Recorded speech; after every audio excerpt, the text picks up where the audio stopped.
Greetings.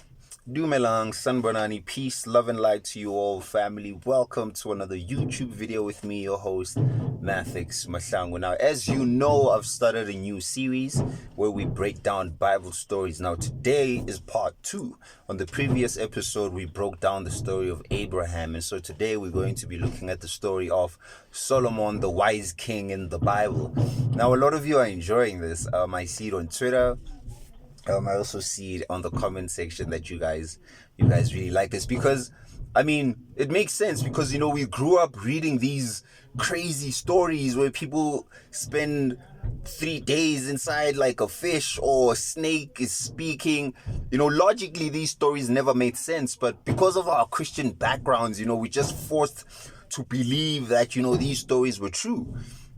You know, like, for if someone in today's day like kills their child and then says God told me to do that, that person would probably like end up in a mental institution or in prison, you see. So but we believe things that someone was talking to a burning bush. You know, we must accept that. We must accept that someone was in a fish for 3 days, or someone spoke to a snake, or God said, or that the whole world is in the state that it's in because someone ate an apple, you know.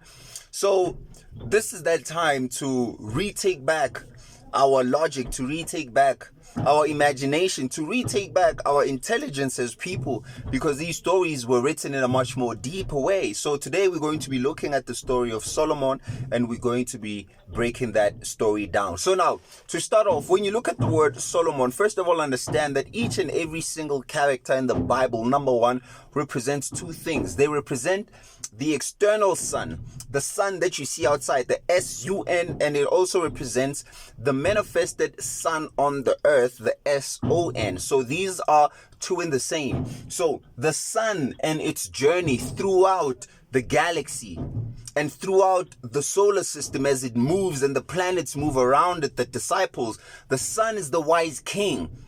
And then the planets are its servants, it's tribes.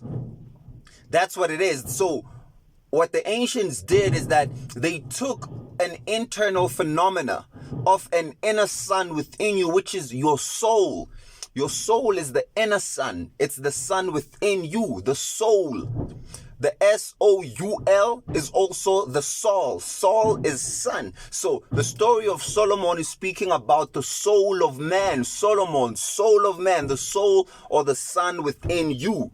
So the Son, Jesus, and all of these beings in the Bible, they were representative of the journey of the sun as it moves throughout the seasons and throughout the cycles of time, where consciousness expands and then contracts and then expands. That's what life is. Just as the soul goes through trials and tribulations, so too does the sun go through that. In summer, the sun is at its most zenith point, and then in winter, it's at its lowest. It sets very fast. So the whole story that was told in the heavens happens inside of you psychologically. So now let's look at the story of Solomon. First of all, the word Solomon is, you can break it up into 3 parts, and all of them will lead you back to the sun, as I said, to the soul within you. That's who Solomon was. It's you. It's the soul within you. S-O-L, Sol, is Latin for sun. Sol.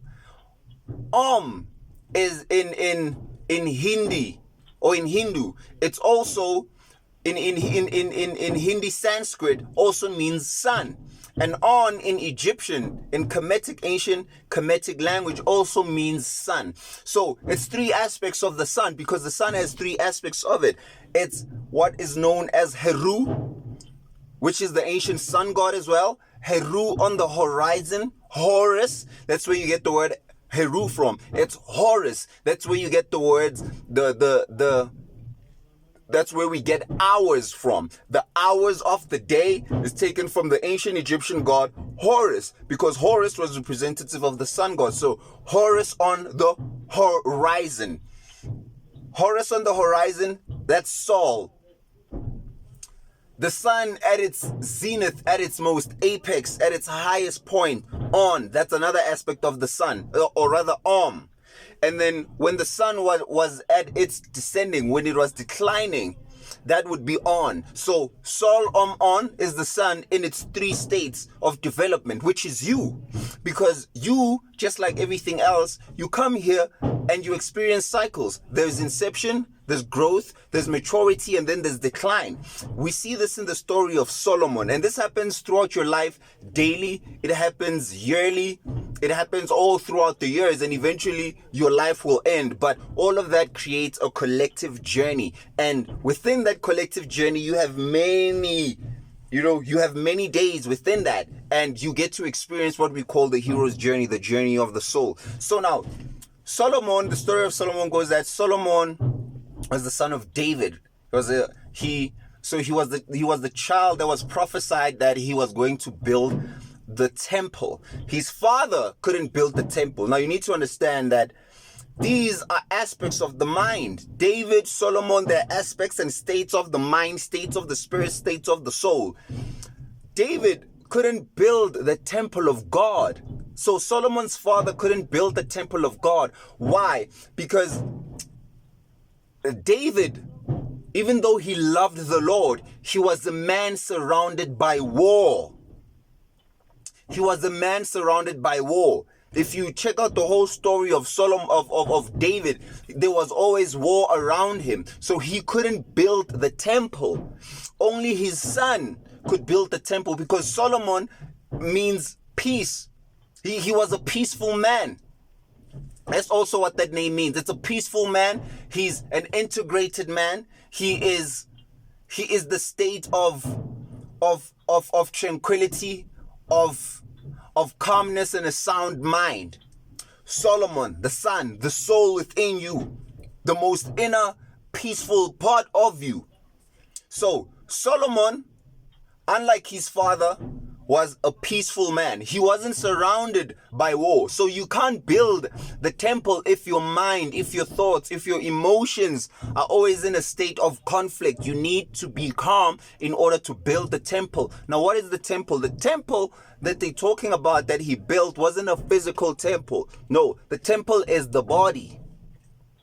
Your body is the temple. This part on your head is also known as the temples, right here. If they punch you here, you could die. This is known as the temple. So your whole body is the temple. So Solomon could build the temple because he was a peaceful man. So you can only build the temple being a peaceful man. So he was also known as a wise man, because one day God came to him in a dream and said, "Hey, yo, bro, what's up, man? Are you cool?" And he's like, man, I'm cool, God. And he's like, nah, I just been checking you out, roaming the earth, doing your thing, see, you've got some things that your pops also have, man. But that's like another story for another day, So, my G, I'm here, man, with the lottery ticket, man. I'm here, man. I'm the genie in the kettle, bro.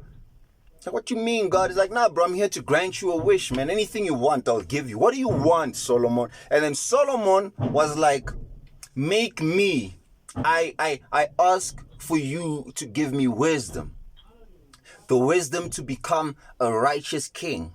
To become one who is worthy to lead the people. And then God was like, damn, bro, you're not even going to ask for money, bro.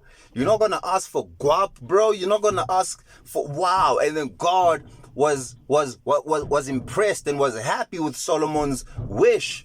And then God gave him that. And then Solomon became the wisest king to have ever lived. And then everything also followed with that. He became one of the richest people to have ever lived. And so with that wisdom, people sought him out for his wisdom. There's a story where there were two women who came to Solomon seeking to sort out a dispute. So one lady's child had died. One lady's baby had died in the nighttime. And so now she claimed that another woman's child was hers. And so they took these two women to go see Solomon. And then they were like, hey, man, these two ladies are arguing in terms of whose baby this is, and we can't really tell. The other one was like, no, this is my baby. And the other one was like, no, this is my baby. So Solomon, being a wise king, also represented discernment, because to be wise, you have to have discernment. That's the whole thing about wisdom. Wisdom is discernment. Your ability to discern spirits, your ability to discern life, your ability to be wise in business,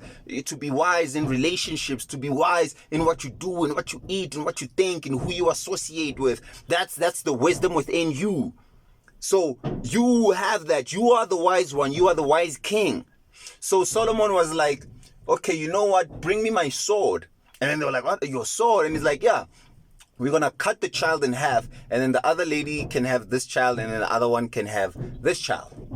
And then Solomon, knowing that, you know, like what a true mother would do, the other lady was like, no. She was like, no, please don't kill my baby. You could, this lady could rather have her than for you to kill my child. And Solomon was like, nah, no, you the real mom, because, you know, no lady would let her child die. So that whole thing was representing the wisdom and the discernment of Solomon. Okay, so now Solomon, it took him, this is where it gets nice. How many years did it take for him to build the temple? 7 years. It took him 7 years. Remember, you are the temple. Jesus said, in my Father's house are many mansions. Those mansions are the dimensions of your psyche, of your spirit, of your soul, of your being.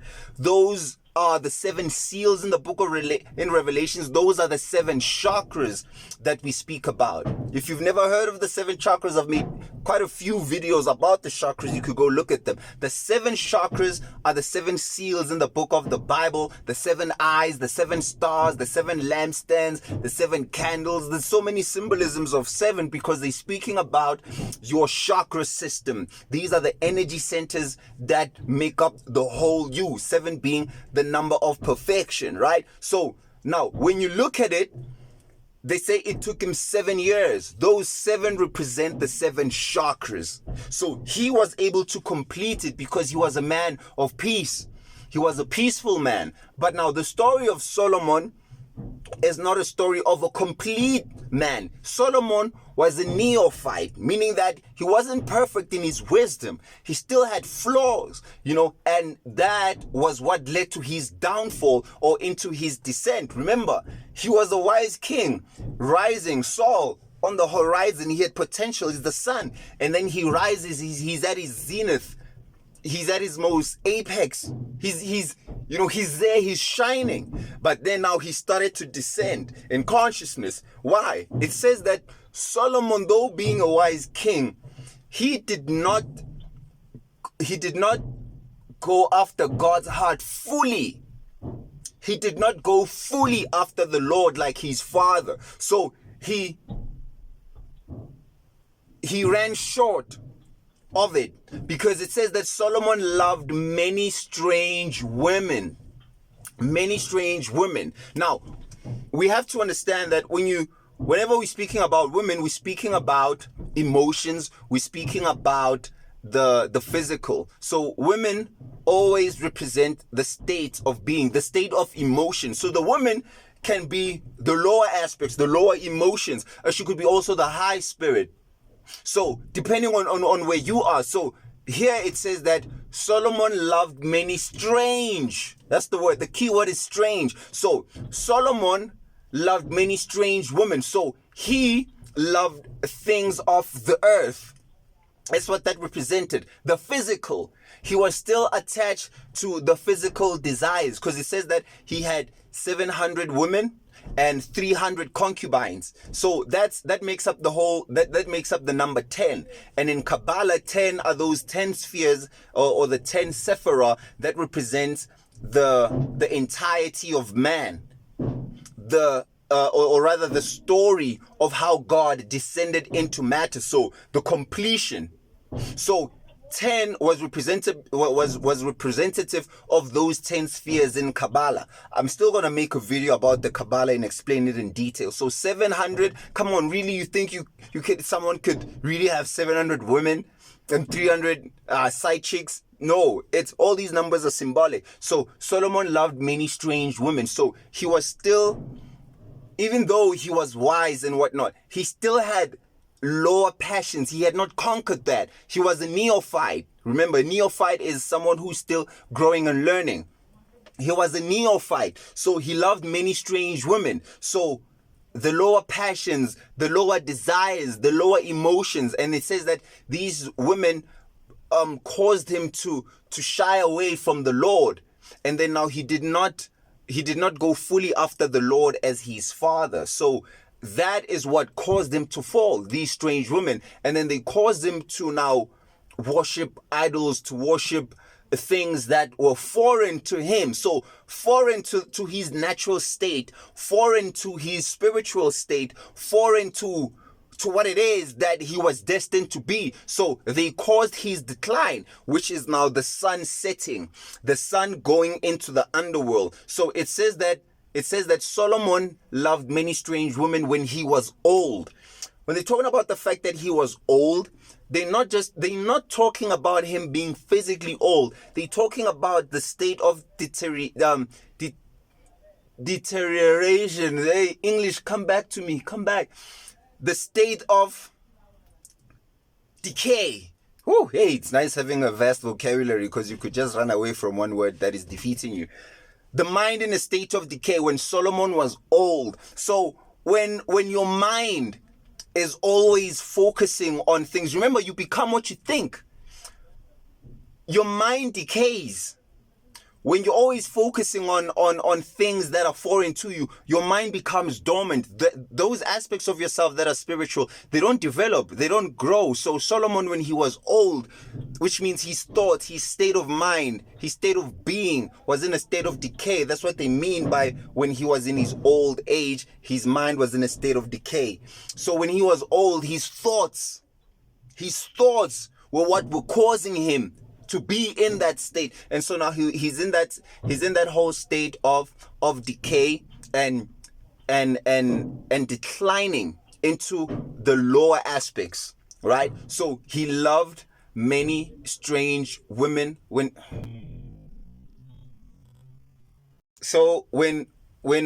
he was old, he was in that state of decay and declining in consciousness. And then it says that now God raised an adversary against him, or certain adversaries. So once you are not in your true state, which is your spiritual state, the physical body becomes your adversary. It becomes your adversary because now it will control you instead of you controlling it. So that's why they say that the kingdom was divided. The kingdom was divided, so he was in conflict between mind and matter. It says that the spirit is willing, but the flesh is weak. So his flesh could not be conquered. The flesh, his body his body conquered him. His body being what? The beastly body. The beast is your body that they speak about in the book of Revelations when they say that, behold, the number, when they speak about the beast. Remember, the beast is your body. 666. That's 6 protons, 6 neutrons, and 6 electrons, which is the element for carbon, the carbon element or the carbon molecule. So carbon is 666 because we are carbon-based beings. That's what it means. So the body is the beast when it is unmastered. And this we also see because they say that on a yearly basis, Solomon received 666 payment worth in gold. So he was receiving payment in gold, which was symbolic of his thoughts and things that were giving him that pleasure was 666. So his beastly body was the one that eventually now got him on a yearly basis on his cycle as the soul on his 360. He was mostly on his 666, on his beastly nature, because he loved many strange women. So he fell short of the kingdom of God. He was declining. So that's what that verse was talking about when they say that he was receiving 666 worth amount in gold. So the beastly body was the one that conquered him. And that's what caused him to now not go fully after the Lord. So he did not go fully for his potential. He was lukewarm. He did not go all the way. So you must go all the way. The spiritual side of yourself is not something that you can just put away and say that, I'll do this when I'm 50. Right now, I'm still chasing my career. I'm still looking after my kids. It's not something that you can put away and like, I'll see that when I'm old. Right now, I'm still, I must still fulfill my passions. And many people do that. I've had people text me like, these spiritual things, wow, they're so deep, but I'll only see them when I'm older. I'm like, what? What? Like, how do you and that's the thing. Can you imagine when you say something like, I'm going to put away this until I'm older? Do you know what happens in between that time? So much can get infiltrated within you. There is no until then. Everything is now. Everything is now. You must fully go for the enlightenment of your soul now. No putting it away. And it doesn't mean, I don't know why people have this idea that when you go for spiritual knowledge, it means that you must quit your job or you don't take care of your children. There's no such thing. There's no such thing. You can build the temple while you're taking care of the nation, while you build the tribes. You just lazy because now you must put in the extra time to either wake up early or to sacrifice some certain things in order for you to build your temple through meditation, through prayer, through fasting, through certain disciplines, through certain rituals, through certain things that you must do to build the temple. So unless you do that, the beastly body, 666 is getting you. The beast body, strange women. You will be in love with strange women. The lower passions, the lower emotions will conquer you. So that's why Solomon in the end fell from his zenith, from his high point. When he was old, his thoughts had now begun to deteriorate. So when you don't go fully after your talents, when you don't go fully after your gifts, when you don't go fully after who you really are, and that's what religion causes people to do. It says that, no, Jesus is coming back to save you. So people are lazy and then they're waiting for an external Messiah to come back from the sky on a white horse, wearing sandals and a robe to say, oh, it's all okay now. Or they're waiting for some extraterrestrials to come from the Pleiades or Sirius to come and be like, oh, no, we're here to save you now.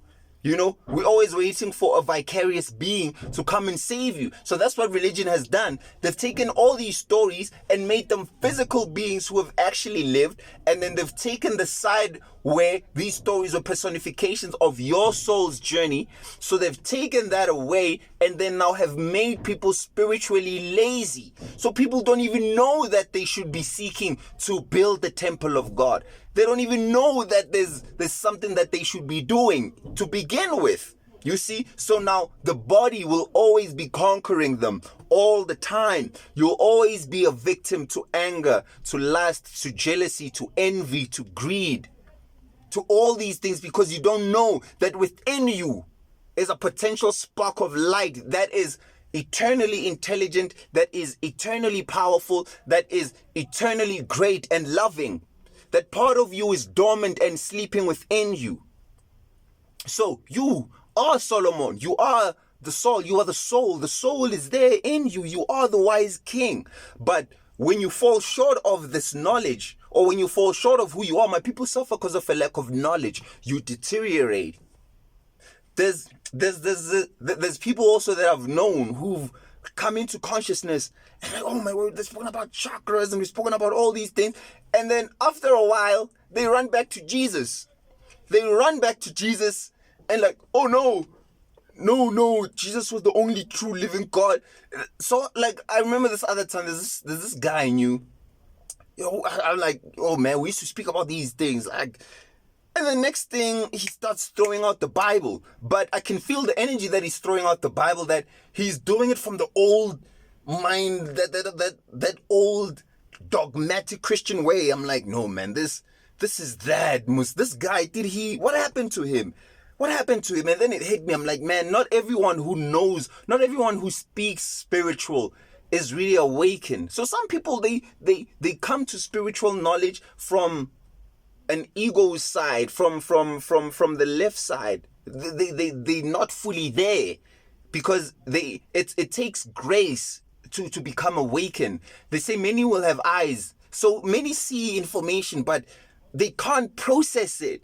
That's why if you can process this information and understand it, that's a gift, that's a blessing. Because many hear this, but it doesn't sit with them.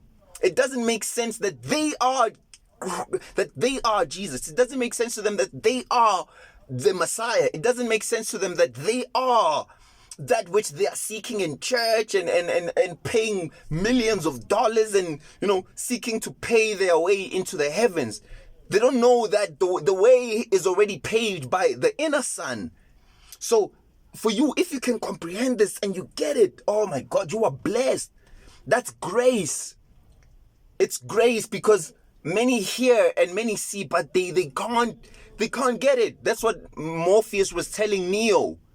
It's like, yo, bro, the people in the system become your enemy because they can't understand it, because religion has made this an external phenomena when it's actually an internal phenomena that happens inside of you. It's a journey of you, a journey of your soul. So you are Solomon. You are the wise king, the wisest king to have ever lived. But when you don't seek after the Spirit, seek ye first the kingdom of God, and all else will be added unto you. When you don't seek that,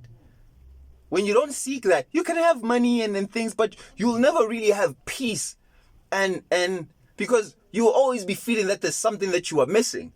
Many people, they go to church, they're rich, but there's still that thing of like something is missing. But they don't know what it is. And I'll tell you what it is. It's the Christ within you.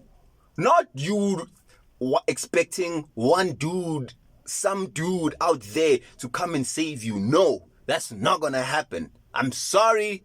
It's not gonna happen. It's never happened. It never will happen that someone else is gonna come and save you. No, you save you. You save you.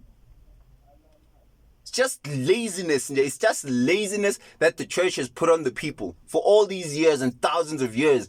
People are always running to churches expecting that's why people go to church and immediately after church they gossiping, killing, because it's not something that is happening in here. You are church. You don't have to wait for Sunday to go to church. You are church always. Every day is Sunday. Every day is the Sunday in you. Every day you are building. Every day you are creating.